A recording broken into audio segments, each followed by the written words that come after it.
2070 का संग्राम में अब आपको दिखाते हैं ऊधम सिंह नगर की सितारगंज विधानसभा सीट। इस सीट पर फिलहाल भाजपा का कब्जा है। सौरभ बहुगुणा यहाँ से विधायक हैं, मगर इस बार क्या इस सितारगंज में कमल खिलेगा? बात इसी पर करेंगे, रिपोर्ट देंगे।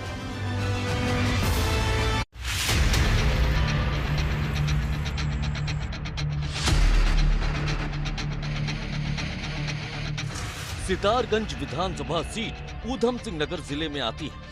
इस सीट पर उत्तराखंड के गठन के बाद कुछ सालों तक बसपा का दबदबा रहा, मगर बाद में बसपा का जनाधार कमजोर पड़ता गया और फिर कांग्रेस और भाजपा ने यहां पर अपनी सियासी जड़ें मजबूत कर ली।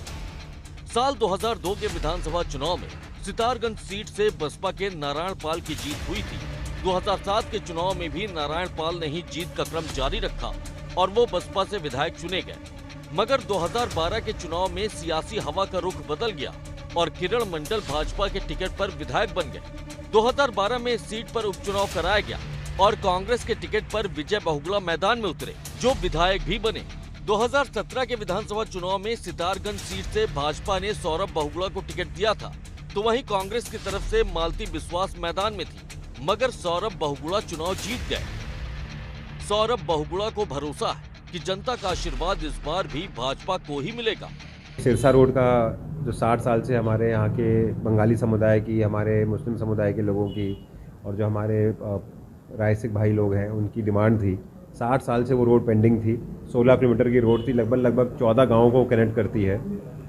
उस रोड को बनाने का मेरा वादा था।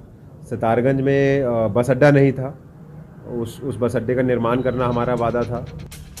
कभी कांग्रेस बसपा का गढ़ रही सितारगंज विधानसभा सीट अभी भाजपा के कब्जे में। तराई की इस विधानसभा सीट में 40% बंगाली और 25% मुस्लिम मतदाता हैं। यानी इन मतदाताओं का पलड़ा जिस दल की ओर झोंका, जीत का सहरा उसके सिर बंधना तय है। जाहिर है 2022 के चुनाव में बंगाली और मुस्लिम मतदाता अहम भूमिका में रहेंगे। एबीपी गंगा के लिए सितारगंज से विकास की रिपोर्ट। चलिए अब आपको दिखाते हैं 2017 विधानसभा चुनाव का रिजल्ट यहाँ से क्या रहा था। भाजपा की तरफ से सौरभ बहुगुणा मैदान में थे, जबकि कांग्रेस ने मालती विश्वास को टिकट दिया था, मगर सौरभ बहुगुणा ने यहाँ से जीत दर्ज की थी। तो ये यहाँ का 2017 का समीकरण रहा। अब इंतजार है 2022 के होने वाले चुनाव का। सितारगंज सीट से विधायक सौरभ बहुगुणा दावा कर रहे हैं कि उन्होंने अपने विधानसभा क्षेत्र में विकास के काफी काम करवाए हैं, मगर विपक्ष के नेता उनके दावों पर सवाल उठा रहे हैं। डिग्री कॉलेज उसमें बीएससी बीकॉम नहीं था बच्चों के लिए, युवाओं के लिए।